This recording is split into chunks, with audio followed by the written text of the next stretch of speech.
Bonjour tout le monde, bienvenue dans ce nouvel épisode du Récap Crypto. On est lundi, on est en début de semaine et vous l'avez peut-être remarqué par vous-même en vous réveillant ce matin, le marché des cryptos s'est un petit peu essoufflé avec un Bitcoin je crois qui recule de 8%. Bon, rien de bien inquiétant bien sûr, après de telles hausses sur les semaines passées, c'est tout à fait normal de corriger un petit peu. C'était même attendu et attendu par certaines personnes comme Vincent Gann qui vous fera son analyse de marché demain. C'est pas mon rôle de le faire, moi je vais vous parler d'actualité aujourd'hui, comme d'habitude dans le Récap Crypto de toute manière. On va aller du côté de Lugano en Suisse, si vous nous écoutez de là-bas ça va peut-être vous faire plaisir. On va parler aussi cette semaine de Do Kwon, on va parler des ordinals qui sont peut-être en passe d'être interdits sur Bitcoin. On va parler aussi de Layer 0 et d'un airdrop potentiel. Bref, voilà, on va parler de tout ça dans cet épisode du Récap Crypto et je vous propose qu'on démarre tout de suite. C'est parti. Et ben je vous propose justement qu'on commence tout de suite en allant du côté de la Suisse et plus particulièrement à Lugano, qui est peut-être, comme vous le savez, une des villes les plus crypto-friendly dans le monde et qui vient encore une fois de renforcer cette position en annonçant qu'il va être désormais possible de payer ses taxes et ses impôts en Bitcoin et en stablecoin USDT. Et ça fait partie du fameux plan B de Lugano qui, je cite, est un effort de collaboration avec Tether visant à utiliser la technologie Bitcoin comme base pour transformer le système financier de la ville. Le plan vise à intégrer la blockchain et le Bitcoin dans divers aspects de la vie quotidienne à Lugano. Et pour mettre en place cette nouveauté, Lugano s'est associé avec l'entreprise Bitcoin Suisse qui va permettre sur toutes les factures de la ville, donc concrètement les taxes, les impôts, etc., d'avoir des petits QR codes qui pourront être scannés par les citoyens pour pouvoir payer en BTC ou en USDT avec n'importe quel portefeuille crypto de leur choix. Comme je vous le disais, toutes ces nouveautés elles s'inscrivent dans le fameux plan B de Lugano qui a été initié il y a plus de 2 ans et qui montre que la ville est vraiment en avance sur son temps en ce qui concerne en tout cas les technologies de la blockchain et du Bitcoin.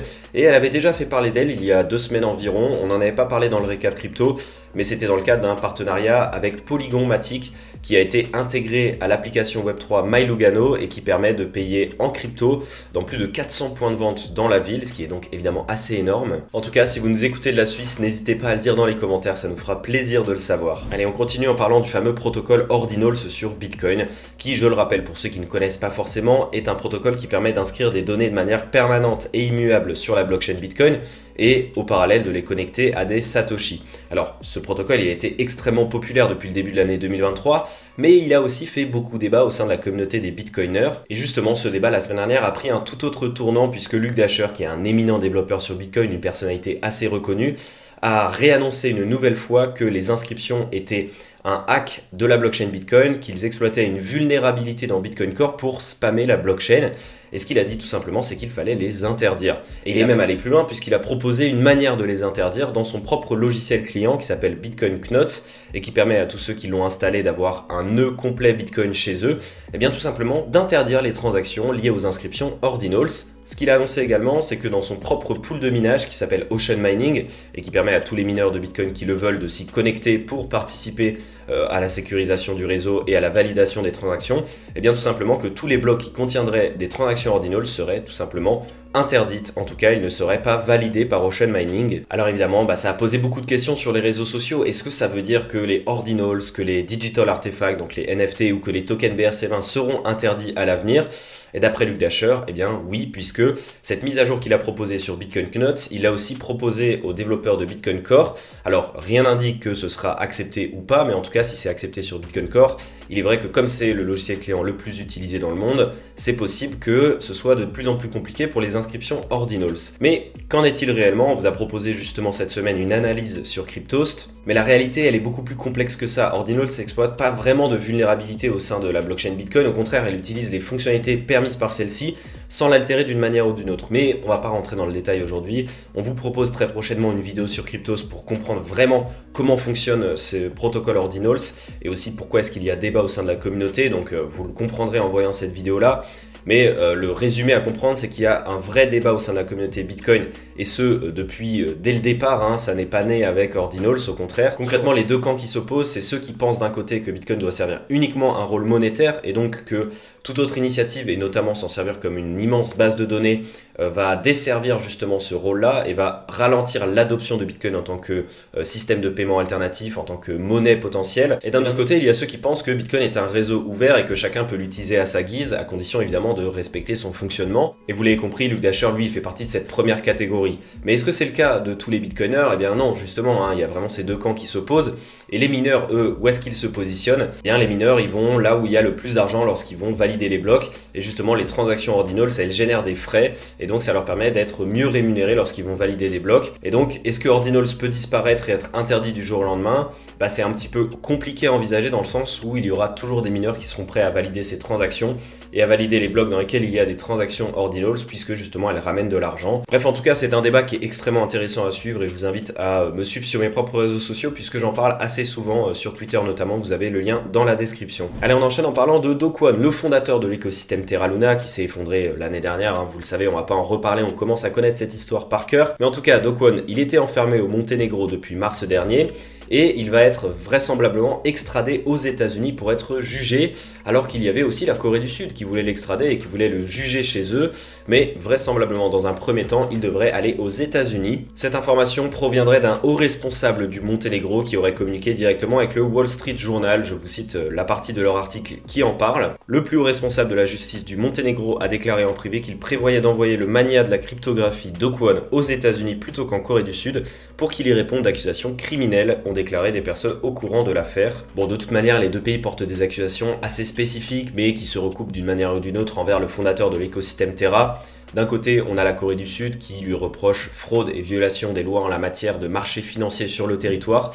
Et de l'autre côté, on a les États-Unis qui, eux, ont ouvert une procédure pour 8 chefs d'accusation à l'encontre de Do Kwon et à l'encontre de Terraform Labs, donc son entreprise, et notamment pour offre et vente de titres non enregistrés sur le territoire américain. En tout cas, après Sam Bankman-Fried et maintenant Do Kwon, tous les anciens acteurs, entre guillemets, malveillants de l'écosystème crypto sont en train d'être jugés et devraient payer pour leur fraude et le mal qu'ils ont fait à cet écosystème et aux investisseurs. Et ça, c'est plutôt une bonne nouvelle. Et tant qu'on parle de scammers, parlons maintenant de hackers. Et deux Français ont été accusés d'avoir hacké la plateforme Platypus sur Avalanche. Ils étaient jugés en France et ils ont tout simplement été relaxés. Alors pour rappel, ça se passait en début d'année, en février, et c'était un protocole de DeFi qui reposait sur la blockchain Avalanche, donc qui s'appelait Platypus, et qui avait été hacké à hauteur de 10 millions de dollars environ.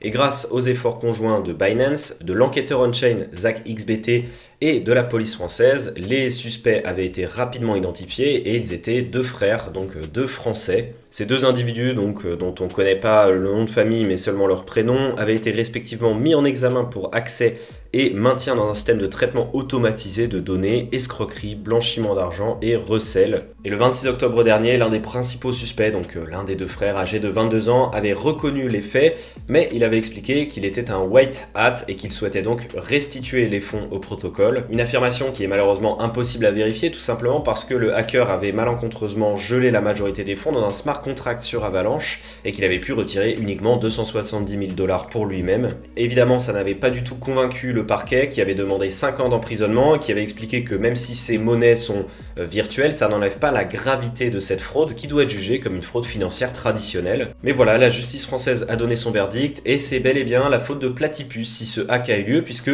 c'est eux qui ont développé le smart contract et donc ça n'est pas la faute du hacker si cette faille a été exploitée. Selon la présidente de la 13e chambre correctionnelle spécialisée dans la cybercriminalité, je cite: utiliser un élément prévu par le contrat peut éventuellement constituer une exécution contractuelle de mauvaise foi, mais pas une manœuvre au sens du code pénal. Et donc les deux frères hackers français ont été relaxés par la justice française et ils s'en sortent sans rien. Bon, la réalité c'est que toutes les poursuites n'ont pas non plus été levées à leur encontre. Le protocole Platypus peut encore les poursuivre en justice au civil. Mais voilà, ça, on va pas en parler dans cet épisode du Récap Crypto. Si vous voulez avoir des infos, on a un article complet dédié à ce sujet sur Cryptost où on a reçu les avocats du cabinet Orwell Avocat qui nous expliquent plus concrètement les tenants et les aboutissants de cette affaire, qui marque d'ailleurs une grande première pour la justice française. Allez, on termine avec une bonne nouvelle pour ceux qui ont fait leur devoir. Le protocole Layer 0 a annoncé par le biais d'un communiqué sur Twitter qu'ils allaient lancer très prochainement leur propre token qui devrait s'appeler ZRO. Alors ce communiqué il survient surtout parce qu'il y avait un manque de clarté de l'entreprise au sujet de l'émission d'un token et que la communauté voulait justement des réponses. Au sujet de l'airdrop, on n'a pas beaucoup plus d'informations, mais ils ont évoqué la distribution d'un token auprès de la communauté et donc évidemment l'airdrop est privilégié dans ce cas-là. Alors Alors s'il devait y avoir un airdrop, on n'a aucune information sur la date du snapshot, c'est-à-dire le moment où ils ont figé les informations de la blockchain pour extraire les adresses qui sont éligibles pour cet airdrop. Mais sachez qu'on a une vidéo sur la chaîne YouTube de Cryptost dédiée justement à l'airdrop de Layer 0. Et donc si vous voulez encore le farm un petit peu, n'hésitez pas à la regarder. Le lien s'affiche quelque part à l'écran et aussi dans la description. Ça ne coûte rien et ça peut vous permettre potentiellement d'avoir un beau petit airdrop en 2024 si toutefois il venait à être validé. Voilà, c'est la fin de cet épisode du Récap Crypto. J'espère qu'il vous aura plu. N'hésitez pas comme d'habitude à nous le dire dans les commentaires et n'hésitez pas aussi à aller faire un petit tour du côté du calendrier de l'avant de Cryptost. Il y a toujours tout un tas de cadeaux à gagner assez sympas quotidiennement sur le compte Twitter de Cryptost. Donc allez jeter un petit coup d'œil dans la description. Pour ma part, c'était le dernier épisode du Récap Crypto de cette année puisque je vais partir en vacances et je ne pourrai plus les enregistrer. Je vous souhaite de passer de bonnes fêtes de fin d'année, d'en profiter en famille, d'en profiter aussi pour vous reposer et aussi également pour préparer l'année 2024 qui s'annonce assez exceptionnelle. Donc voilà, on se retrouve évidemment très vite sur Cryptost et en 2024 pour le prochain épisode du Récap Crypto.